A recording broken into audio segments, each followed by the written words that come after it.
it's you, I might say fuck it, I love it. If time is money, I'ma run on my budget with you. A young kid's gotta do what he gotta do. Et salut à tous, c'est Psyt pour une nouvelle vidéo. Donc aujourd'hui, petite vidéo pour les clignotants. Donc clignotants arrière que je vais installer. Donc vous inquiétez pas, la moto est dégueulasse, hein, c'est normal, je suis allé faire des tours et vu qu'il pleuvait, bon bah, un peu dégueulasse mais c'est pas grave, je vais la nettoyer. Donc j'ai reçu mes clignotants, donc voilà, ceux-là que je vais mettre. Je les ai achetés sur Amazon, il me semble, oui, sur Amazon, je viens de les recevoir, ça a mis 2-3 jours. Et en fait, ce que je vais faire, c'est que je vais les mettre dans les encoches qui sont ici. Donc les encoches sont beaucoup plus petites de base. Hop, vous pouvez voir. Et en fait, ça passe pas du tout. Donc j'ai une lime que j'avais prise pour la pâte avant. Et en fait, du coup, tac, le clignotant va se mettre là-dedans. Ce que je vais faire, c'est que je vais faire remonter les câbles derrière. Et bon là c'est provisoire, hein, tous les câbles là. Et tac. En gros, voilà ce que ça fera à peu près. Bon, les câbles, je vais essayer de les cacher au maximum. Donc à l'arrière, ça fera ça. Donc tout simplement, alors j'ai limé le trou là. Là, je vais mettre de la gaine pour vraiment faire propre et qu'il n'y ait pas d'eau qui rentre dedans, etc. Et je vais refaire partir les câbles comme ça, vers là-bas, je pense. Comme vu qu'il y a la centrale là-bas et tout, donc tout sera reparti là-bas avec du câble. Donc ça va être du câble comme ceci, du câble d'enceinte. Normalement j'en ai, ça va être un peu du câble comme ça. Donc comme ça va pas se voir, ça va être discret.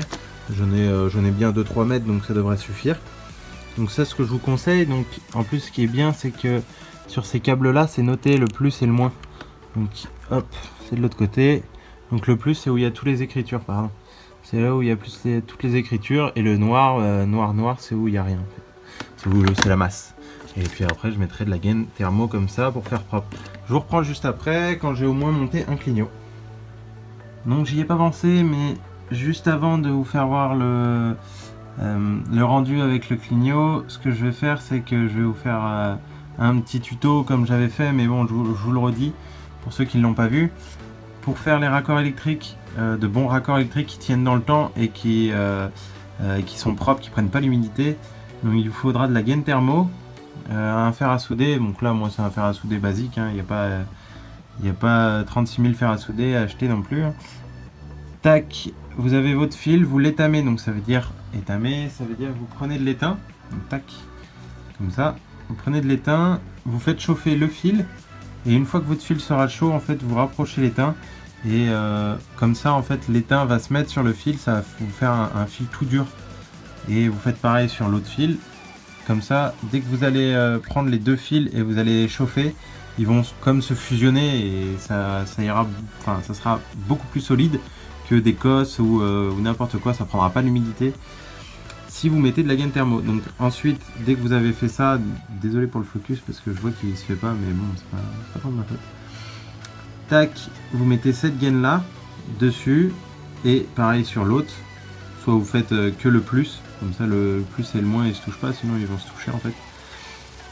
Et sur l'autre fil, ce que j'ai fait, c'est que j'ai une plus grosse gaine qui va se mettre sur les deux. Donc comme ça, on aura ces deux gaines là qui vont faire la séparation entre ces deux là. Et la grosse gaine qui va rassembler les deux. Comme ça au moins on n'aura aucun problème que ça va se balader ou que ça fera moche. Et on saura lesquels vont avec lesquels fils. Parce que si imaginez ce fil là, vous avez pas de gaine, les fils vont faire n'importe quoi. Donc au moins comme ça vous serez sûr. Je reprends juste après dès que j'ai soudé. Donc voilà, j'ai soudé mes fils, j'ai mis de la gaine petite sur les soudures. Et puis ensuite j'ai ma grosse gaine que j'avais mis sur l'autre fil au préalable. Tac, que je vais glisser. Et voilà, les deux seront propres. Et puis on met à peu près les soudures à la moitié. Donc vous remettez de la chaleur pour faire chauffer cette gaine. Et ça sera propre. Et je voulais aussi vous présenter vite fait un youtubeur qui fait du super boulot. Surtout pour des petites pièces, que ce soit des feux, des clignotants, des compteurs. Il fait des tests un peu de tout. Parce qu'il fait des rénoves de moto et c'est Storman. Donc je vous mettrai le lien dans la description, je vous mets une petite vidéo, voilà. Et là il est en train de parler des clignots, donc il vient de la sortir la vidéo. N'hésitez pas à aller faire un tour, vous abonner. Alors voilà ce que ça donne au final. Donc on peut voir le câble qui repasse derrière. Je sais pas si je vais le garder comme ça. En fait, c'est un peu dur de s'imaginer sans la selle, vu que ça fait un énorme écart là, mais je me dis que si ça frôle en fait le tube, ça devrait aller en fait. Je pense que ça ferait pas trop dégueulasse. Et sachant que là, le support de plaque va être sur le côté, donc vaut mieux peut-être mettre un peu plus bas tout. Parce qu'en fait, je voulais à la base soit le mettre là, mais du coup, si je perce et que j'en veux pas, en fait, il va falloir que je le coupe. Et résultat, ou soit là ici, mais en fait, le pas de vis qui est derrière est pas assez long, donc ça passerait pas. Donc, je me dis que si déjà j'enlève bien 3-4 cm ici, ça ferait ça. En fait, je me dis que c'est pas trop mal, parce que si je le mets là, ça va être trop collé à la selle. Et j'ai un peu peur que quand je vais faire la conception de la selle, ça va me bloquer ou ça va m'énerver un petit peu. Donc du coup voilà, je vais mettre l'autre. Et puis bon, de toute façon ça revient au même que l'autre. Donc je vous laisse là. Je vous souhaite une bonne soirée, une bonne journée, un bon week-end à tout le monde. Et puis je vous reprends pour la prochaine vidéo qui sera le support de plaque. Ciao!